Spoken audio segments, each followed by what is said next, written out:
अस्सलामुअलैकुम। सुरखांचल सीज़न 3 जिसका नाम है यारियाँ और इसकी राइटर है तानिया ताहिर। किस नंबर है 48।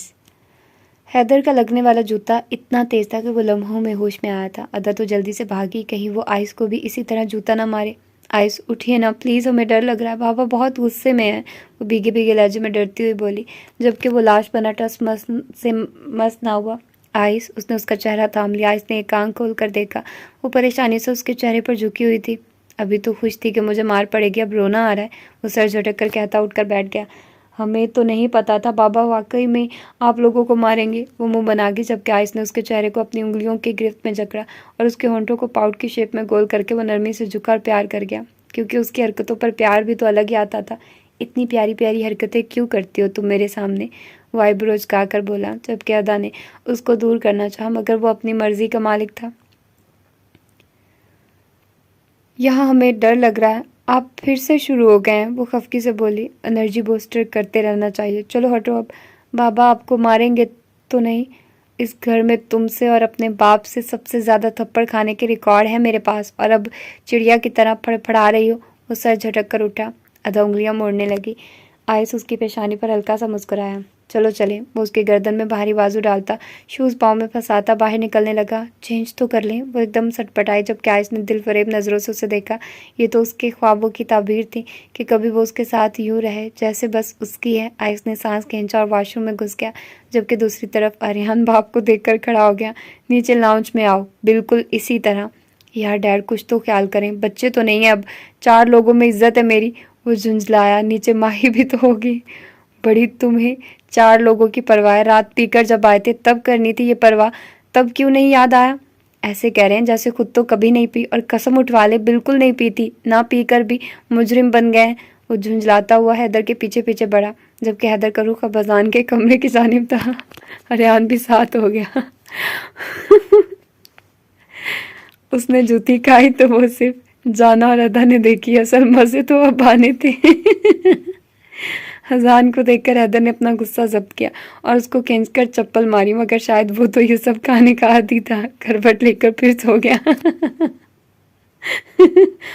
ये मरेगा। अरियान की खुशी देखने लायक थी जाना और अदा, जबकि परेशानी से बस रोने को थी। अदा को तो ये फिक्र थी कि आइस को भी ऐसे मार पड़ेगी। अदा ने खींच खींच कर उस पर अपनी सिमत अरियान की भी जूतियां बरसा दी और अजान आंखें मलता उठा। ये कौन सा तरीका है उठाने का, वो दाढ़ा। और हैदर को देखकर मुंह बंद हो गया। बाहर निकलो कमरे से, यही बता दे यार क्या बात है, अब एक तो शादी करते नहीं मेरी अच्छी भली, अभी एक किस, कंधे पर लगने वाली जूती पर वो तुलमला गया। आपको तो दादी बताएगी, वो भड़क कर उठा। खामड़ आदमी, बाहर निकल, मैं बताता हूँ तुझे कि मुझे कौन बताएगा, हैदर भड़का, जबकि वो तन फन करता कमरे से निकलकर ऐन जमल के साथ चिपक कर बैठ गया। मामा आप दूर रहेंगी इस मामले से, वो भड़क कर बोला, जबकि जमल ने भी उसे मासूमियत से देखा था और वो सर ही थाम गया। दूसरी तरफ शावर लेने के बाद बामुश्किल आंखें खोलता आइस भी आ गया, जबकि अशर भी आ गया। आइस जमल के दूसरी तरफ बैठ गया और कंधे पर सर रख कर आंखें बंद कर ली। ये क्या जलाद पैदा किया आपने, वो जिमल से बोला, जबकि जिमल तो उनके आगे छांव की तरह बैठ गई थी। हैदर मेरे बच्चे ना ऐसे नहीं है, गलती से कुछ हुआ होगा, वो बोली, जबकि अजान और आइस ने तायद करते सर हिलाया। मोम मैं कह रहा हूँ हट जाइए, आप जहर लग रहे थे ये चारों नशे ही कल मुझे, वो भड़का। यार मोम आपके शौहर को मसला क्या है? अजान पलटकर लाइबा को देखने लगा। बाप बन रहे हमारे ऊपर, बस ये जो नमूना है इस पर बनिए ना, अब बाप हमारी उम्रें नहीं है आपकी जूतियां खाने की। आइस ने भी एहतजाज किया। लाइबा गहरा सांस खींचकर सरनफी में हिलाने लगी। बताता हूँ इनको तो मैं, हैदर आगे बढ़ा के लाइबा बीच में आ गई। अच्छा अब की बारी माफ़ कर दे, अब ये भी कोई बात हुई, जवान बेटों को मारेंगे, और वो कह तो रहे हैं कि उन्होंने ऐसी चीज़ को हाथ नहीं लगाया, और मुझे अपने बेटों पर पूरा यकीन है वो ऐसा कर ही नहीं सकते। लाइबा ने उसे ठंडा करना चाहा, जबकि वो चारों माँ को मोहब्बत से देखने। जियो मेरी माँ, अजान ने नारा लगाया, जबकि आर्यान ने दान पीसे। तुम इनको बस शह दे रही हो डैड साहब, हमारी उम्र नहीं है शह वाली, पक्के हो चुके हैं हम, अशर भी आंख दबाता मज़े से बोला, जबकि हैदर ने एक सांस जैसे जब्त भरा खींचा। एक से बढ़कर एक कुत्ता पैदा किया मैंने, वो सोफे पर बैठ गया, जबकि उन चारों की डिठाई काबिले दीद थी। अब अपनी मनहूस शक्लें दफ़ा कर लो यहाँ से, और आइंदा अगर ये हरकत करके घर में घुसे तो मुझसे बुरा कोई नहीं होगा, वो दाड़ा। अंकल जी आपसे बुरा कोई है भी नहीं, आइस ने सबसे पहले पंगा लिया। जबकि हैदर ने गोया शिकायती नज़रों से लाइबा को देखा, जैसे कह रहा हो बस अब मेरा हाथ उठेगा। और लाइबा ने आइस को घूरा तो जिमल ने उसके मुंह पर हाथ रख दिया और वो चारों मासूमियत उसे देखने लगे, जबकि हैदर कहा जाने वाली नज़रों से देख रहा था। डैड ये सच है, हमने ड्रिंक नहीं किया, अशर शाह ने चुका गया। तो कल क्या हुआ था फिर? रुशाने के सवाल पर चारों इल्मी का इजहार करने लगे। लगता है किसी ने जूसेस में कुछ मिलाया था। अरियान भी बैठ गया। खैर छोड़िए इस बात को, CID शुरू करने की ज़रूरत नहीं। अब घर में जो भी है वो अरियान देखेगा, क्योंकि हम तो उसके पास गए थे। अजान के बोलने पर अरियान खामोश हो गया। अशर भी उसकी जानिब देख रहा था, जबकि हैदर के चेहरे पर वाज़ेह गुस्सा था और आइस और अजान ने अब जिमल को छेड़ना शुरू कर दिया था। अरियान की माही से अब तक कोई गुफ्तगू नहीं हुई थी। माही को अंदर ही अंदर ये एहसास खा रहा था कि वो बोझ तो नहीं उन सब के लिए, जबकि निम्रा उसे दबाने की भरपूर कोशिश कर रही थी। और मेहंदी की सुबह जब माही ने अपना लिबास देखा, वो मोतियों और नगों से सजा उसकी ज़िंदगी के आने वाले रंगों का गवाह था, तो दिल महसूस सी कर गई। वो आंखें भर आई। वो नहीं जानती थी उसकी बहन क्या वो ठीक हो गई थी या फिर उसके माँ बाप, वो तो बहुत पहले ही इस दुनिया से रुखसत हो गए थे। वो जैसे बेसहारा सी थी, दिल में कहीं अरमान थे, शायद खुश फहमियाँ पल ली थी उसने बहुत सारी कि वो इतने बड़े घर के एक खूबरू और हसीन लड़के की मोहब्बत है। और उस लड़के ने यह साबित कर दिया था कि उसे उससे मोहब्बत नहीं, सिर्फ हमदर्दी है। और इस हमदर्दी को लेने के सिवा उसके पास कोई और ऑप्शन नहीं था। अरियान वहीं एक आम मर्द था जो हमेशा औरत को लेकर लापरवाह था, जिसके नज़दीक कोई बात बस उस एक्शन तक बड़ी थी, बाकी सब वैसा ही था। जबकि अगर लाइबा या जाना उसे सपोर्ट ना करती तो वो शायद घर में सर भी उठा ना पाती। कैसे उठाती? वो अजनबी थी और निम्रा घर की बहू। वो कहीं सोचों में मशगूल थी और ये सोचे उसे खा रही थी, जबकि दूसरी तरफ वो अबीर को देखती थी तो काफ़ी अच्छा लगता था। अजान बेहद लापरवाह था, लेकिन फिर भी ये लापरवाही अरियान जैसी नहीं थी। अजान अबीर के लिए अपने कमरे को रेन्यूवेट करवा रहा था और उसने एक हंगामा और झगड़ा करके हैदर से पैसे खींचे थे, क्योंकि हैदर उसे खुद काम करने का कह रहा था, जिस पर उसने कहा कि वो शादी के बाद ऑफिस चला जाया करेगा और एहसान कर देगा सब पर। उसने अबीर के लिए हर चीज़ को नया कर लिया था और अबीर के कपड़े, अबीर की हर खुशी को वो सबसे लड़ झगड़ कर पूरा कर रहा था। वो खुश था, उसकी खुशी उसके चेहरे से दिखती थी। माही उसे काफ़ी हसरत से देखती थी।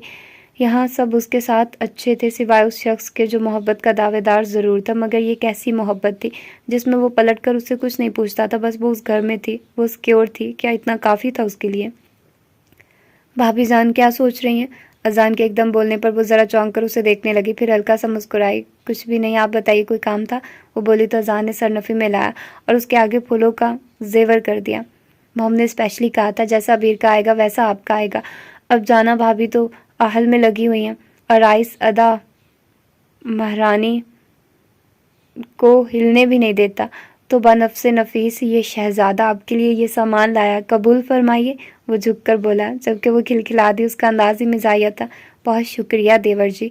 वो पहली बार इस रिश्ते से बोली तो अच्छा एहसास हुआ, जबकि वो पेशानी पर हाथ रखकर 2 उंगलियों से उसे सलूट करता वहाँ से बाहर निकल गया और वो मुस्कुरा दी, उस जेवर को देखने लगी और अपनी उदासी को एक तरफ रखकर उसने गहरा सांस भरा। दिल किया एक बार अपनी बहन से मिल ली। आइस, आपका सारा सामान निकाल दिया हमने, आप ब्लू कलर पहनेंगे, वो बोली, जबकि आइस ने लैपटॉप के पीछे से उसे देखा। और अगर तुम पीला पहनती तो मुझे पीला रंग पहनना पड़ता। वो उसे सर से पांव तक देखने लगा, जो कि अभी शावर लेकर निकली थी, क्योंकि उसने अभी तैयार होना था। उसके गीले उलझे हुए बाल उसकी भीगी कमीज से चिपक रहे थे और उसे ऐसे देख रहा था जैसे दुनिया बस यहाँ तमाम हो। जबकि अदा पलटी और मुस्कुरा दी। उसका दिल दूर से ही चमक रहा था, रोशन आफताब की तरह, और उसे अपनी जानिब खींच रहा था। लेकिन वो सोफे पर हाथ फैलाकर बैठ गया। जी बिल्कुल, हम जो पहनेंगे आप वही पहनेंगे। भले किसी और के साथ शादी में आपका ड्रेस मैच हो गया तो मेरा मतलब रंग फिर क्या होता? वो परेशान सी हुई और आइस अपनी हंसी रोकता लबों पर हाथ रख गया। चलो बिलफर्ज तुम शॉकिंग पिंक पहनती तो मैं क्या पहनता? उसने जज्बात को कुछ देर संभाला, क्योंकि कमरे का दरवाज़ा खुला था। तो आप भी वहीं पहनते, ये भी कोई पूछने वाली बात है? अच्छा मेरी बात सुनिए ज़रा। कमर पर हाथ रखती वो ज़रा उसे घूरने लगी। हुक्म, वो बोला। खबरदार आइस, आपने किसी के साथ तस्वीर खिंचवाई, खासकर लड़कियों के साथ, किसी आंटी के साथ भी नहीं।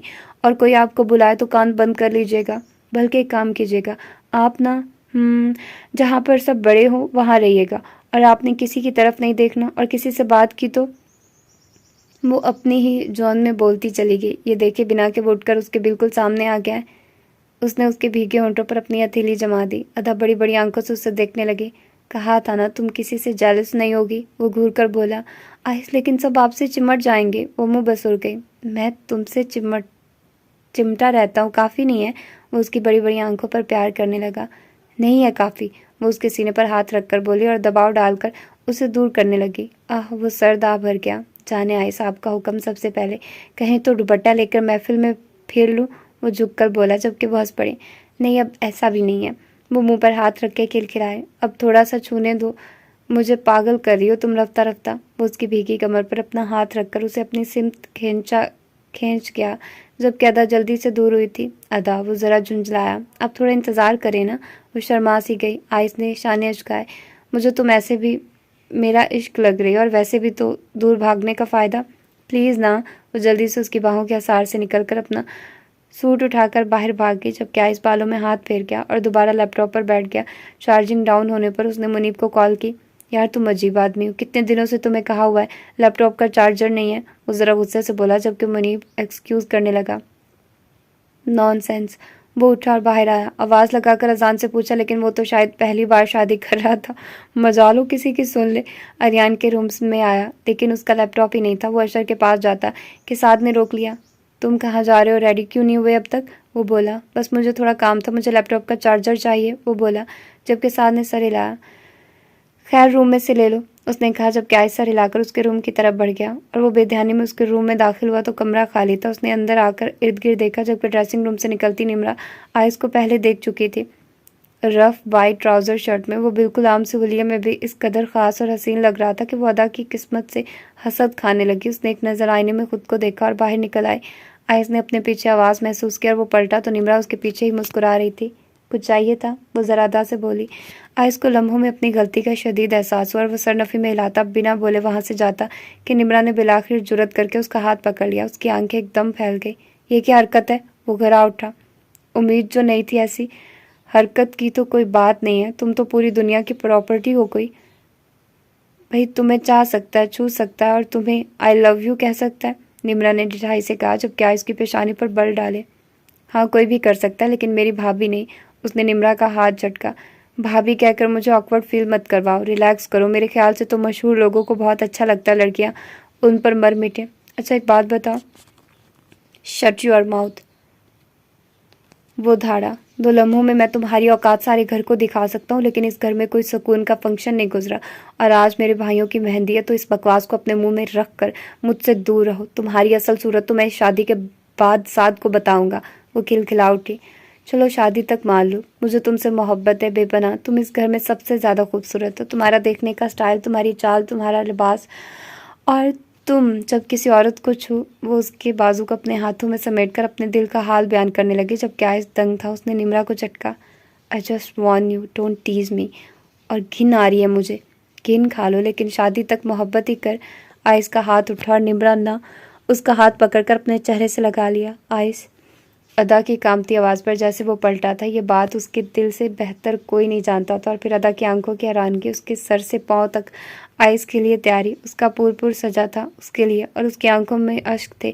वो दूर हो गई। आइस ने आंखें बंद करके सांस अंदर उतारा। अदा, वो आगे बढ़ा, जबकि अदा वहाँ से हट गई और आइस उसके पीछे लपका।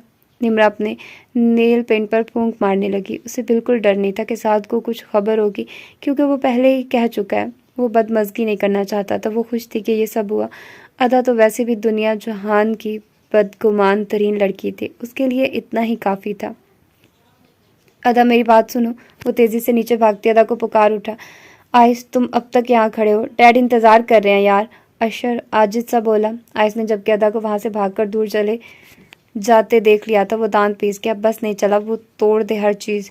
जाओ यार, तैयार हो, अशरफ के भड़क कर बोला तो वो पलट गया। उसके कॉलर पर लिपस्टिक का निशान था। उसने गहरा सांस भरा। गुस्से से रगे फूल चुकी थी। वो चाहता तो एक तमाशा लगाकर उसकी औकात दिखा देता, मगर वो ऐसा नहीं कर सकता था। सर में शदीद दर्द की लहर उठी तो उसने भड़क कर दवाएं फूंकी और वॉशरूम में घुस गया। क्या हुआ? ये आंखें क्यों सूज रही हैं? रुशाने ने अदा को देखा। कुछ नहीं मम्मा, हमने लेंस लगाया, वो इरिटेट कर रहे हैं। वो हल्का सा मुस्कुराई। तो ज़रूरत क्या थी लगाने की, कहाँ है आइस, देख लेगा तो यही बैठ जाएगा उतारने, उतार दो। वो हंसते हुए बोली। इतने दिनों में आइस की दीवानगी से लेकर अदा की दीवानगी तक सब कुछ देख रहे थे और अदा के लिए सभी बहुत खुश थे कि वो आइस को समझने लग गई है। वो महफिल में नहीं आया था। अदा ने खुद को संभाला और अबीर को देखने लगी, जो कि इतनी हसीन लग रही थी कि उसे देखती रह गई थी। अदा अदा और उसके बीच अब तक कोई बात नहीं हुई थी। शायद वो खफा थी, लेकिन उस वक्त उससे उसके दिलो दिमाग में इतना शोर था कि बस वो मंजर देख रहा था जिसमें आयस ने निम्रा भाभी के चेहरे पर हाथ रखा हुआ था। दुनिया की हसीन तरीन लड़की को ये मेहंदी मुबारक हो। अजान की आवाज़ माइक में गूंजी तो अजब समा सा बन गया। हल्का हल्का रोमांटिक म्यूजिक अबीर के चेहरे पर गलाल और भी बढ़ा गए। वो तो ढीठ था, लेकिन नरियान इन सब चीज़ों से ज़रा झिझकता था। तभी बालों में हाथ फेरता कन्फ्यूज सा रह गया और माही अपनी मेहंदी छोड़कर अबीर और अजान के लिए तालियां बजाने लगी थी। आज मैं तुमसे एक वादा करता हूँ, हालांकि ये मुश्किल है बहुत, लेकिन तुम्हारे इस चेहरे को आज 100 खून माफ। मुँह से आंखें मारता बोला। सभी मुतजस्सिस थे और मुस्कुराकर उसे देख रहे थे। अबीर चेहरे पर हाथ रखे उसे देख रही थी। खुशियाँ उसके चेहरे से छलक रही थी। बस ऐसे कि ज़िंदगी की हसीन शब आज की थी। मैं अपनी हर गर्लफ्रेंड को इस हसीन लड़की की मुखड़े के लिए आज अभी इसी वक्त खैर बात कहता हूँ। वो जैसे ही बोला उसके दोस्तों ने हूटिंग शुरू कर दी, जबकि अबीर खिलखिला उठी। तो ये थी इसकी आज की एपिसोड। होपफुली कि आप लोगों को अच्छी लगी होगी और आप लोगों ने एंजॉय किया होगा। तो फिर मिलते हैं इसकी अगली एपिसोड में। अपना ढेर सारा ख्याल रखिएगा। अल्लाह हाफिज़।